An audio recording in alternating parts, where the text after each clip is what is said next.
Hola, ¿cómo están? Estamos ya en la clase 3.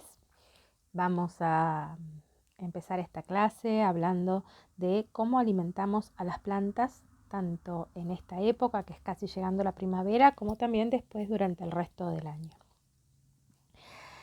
Las plantas se alimentan realizando la fotosíntesis. La fotosíntesis es un proceso químico que solamente pueden realizar las plantas que tienen clorofila, las plantas verdes, en el cual dentro de este proceso químico utilizan la energía solar más sumado el oxígeno, el dióxido de carbono, los nutrientes, los minerales, el agua. Todo eso ayuda a elaborar el alimento que la planta necesita.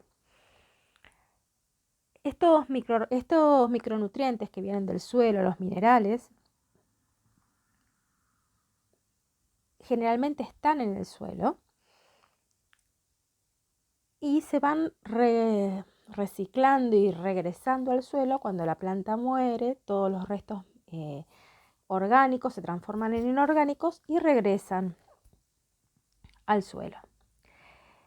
Generalmente cuando estamos en una huerta o a veces en un cultivo que puede llegar a ser un monocultivo de alguna aromática, por ejemplo, solemos ir sacando todas las hojas que caen de los árboles, sacamos algún animalito que se murió y lo sacamos, vamos limpiando todos los restos vegetales que van cayendo, se termina la huerta y sacamos todos los restos vegetales. Entonces la reincorporación de esos micronutrientes o nutrientes minerales al suelo muchas veces no ocurre de la misma manera que ocurriría en un campo abierto o debajo de los árboles en un bosque o en una selva. Por eso, con estas plantas que nosotros queremos cultivar y para que su producción sea mayor y podamos utilizarla, necesitamos incorporarle comida a este suelo, incorporarle materia orgánica básicamente, que después se transformará en materia inorgánica y se podrá ser utilizada por las plantas para poder alimentarse. ¿Cómo hacemos para incorporarle comida a las plantas? Podemos hacer aportes orgánicos o inorgánicos. Dentro de los aportes orgánicos es lo que conocemos como abonos o enmiendas y hay de distintos orígenes. Pueden ser los guanos, por ejemplo, la bosta de los animales. Puede ser los restos de hojas, los restos de ramas, algún bichito que se ha muerto y se incorpora. Mismo las lombrices, los bichos bolitas, cuando se muere se descomponen y se incorporan nuevamente al suelo. Puede ser también que hagamos un compost, un proceso de descomposición controlado y después ese suelo que se forma, incorporarlo a nuestras huertas. Podemos incorporar lombricompuesto. Todo esto vamos a ir viendo a lo largo de las clases cómo se hace y cómo nos va siendo útil en esta producción de aromáticas medicinales y en las huertas en general. También podemos hacer incorporación de aportes inorgánicos.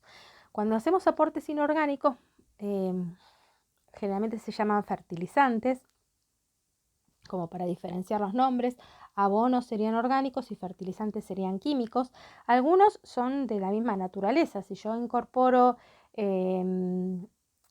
restos de minerales, de arena o carbón de un asado, son restos minerales que podemos ir incorporando. Algunos son producidos en forma en laboratorios, en una industria, como muchos de los fertilizantes que se compran.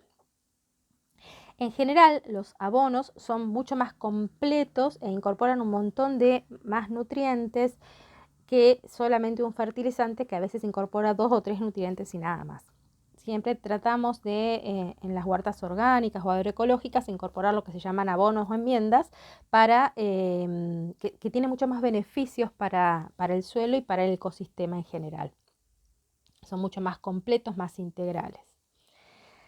Recién hablé de los guanos o los abonos los guanos o las bostas de los animales que se puede agregar. En general hay algunas que se pueden usar directamente una vez que los recogemos de los animales, otras hay que hacerles un proceso de compostado y otras no es conveniente utilizar en las huertas. Las que se pueden utilizar directamente en las huertas o en los cultivos de las aromáticas son las de chivo, las de oveja, las de conejo. Estos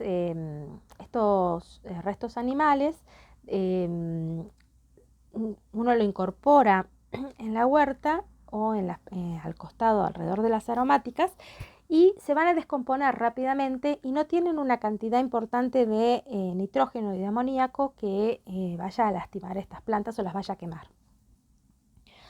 Hay otras como la de caballo o la de vaca, la bosta de caballo de vaca, que es conveniente hacer un proceso de compostado previo porque trae muchas semillas de maleza. Entonces, en el proceso de compostado sube mucho la temperatura y se van muriendo estas semillas de maleza, o a veces germinan y con el calor se queman. El guano de ave, que generalmente es la cama de pollo o de gallina, que es toda esa viruta que se pone para que estos animales pisen y ahí se mezcla todo con sus desechos, tiene un alto porcentaje de amoníaco. Entonces, si nosotros sacamos directamente de los gallineros y los ponemos en las plantas se van a quemar porque empieza a subir mucho la temperatura y con el amoníaco que tiene la planta se quema. Necesita un proceso de compostado largo previo, o sea que ese no se puede usar directamente. Se puede usar, pero si está compostado. Los que no podemos utilizar en las huertas son de los animales domésticos, gatos, perros, de los chanchos, ¿sí? Y de los animales carnívoros. ¿Por qué? Porque comparten enfermedades con el ser humano. Entonces pueden transmitir enfermedades por medio de la cadena alimentaria hasta el alimento que nosotros después vamos a comer. Estos restos de carnívoros, de animales carnívoros o animales domésticos o mismo los cerdos, se podrían utilizar para abonar, por ejemplo, frutales, porque están altos, o una forestación, árboles, pero no para huerta ni para aromáticas que están ahí abajo y que pueden tener contacto con las hojas, ¿sí? Bien, haciendo toda esta diferenciación, nosotros en los cultivos y en nuestras huertas, en nuestros huertos, en nuestros jardines, en nuestras producciones de aromáticas y medicinales, sería conveniente aplicar estos abonos o enmiendas 2 veces al año. Una en primavera y otra en otoño. En primavera es como un shock de alimentación que le damos a las plantas que están empezando a crecer. Entonces ahí es el momento en que vamos a aplicar. Y después en el otoño va a quedar sobre el suelo ese abono que le vamos a colocar y se va a ir descomponiendo e integrándose al suelo durante todo el invierno para que las plantas lo puedan utilizar en la primavera. Lo que vamos a acompañar hoy a esta clase con un video que fue hecho por Martín, que es un técnico que está trabajando en el puesto de capacitación, que les va a contar sobre cómo en el puesto hacemos el abono, elaboramos el compost y cuáles son los procesos. Les va a contar todo el proceso que se hacen y todos los materiales que ellos van incorporando. Después de ese video, yo les agregué unos materiales, son 4 textos de un material de un curso que hizo el INTI, que explica por escrito un poco todo esto que yo les estuve contando, más lo que va a contar Martín, de cómo es el proceso del compostado domiciliario. Y creo que ahí pueden sacar bastante información y pueden ir sumando más conocimientos a todo esto que les estamos contando. Y sería bueno, finalmente, si ustedes han hecho algunas experiencias de compostaje, si lo hacen en las casas, si quieren mandar alguna foto de la forma en que lo han hecho, de los resultados que han obtenido o las consultas que quieran hacer dentro del foro. Bueno, espero que les haya gustado esta explicación. Esta clase nos parece muy interesante porque necesitamos aportarle comida a estas plantas que vamos a estar produciendo y es el momento adecuado para hacer ese aporte y si ustedes no hacen compostaje en su casa, para que empiecen a hacerlo. Bueno, nos vemos en la próxima clase.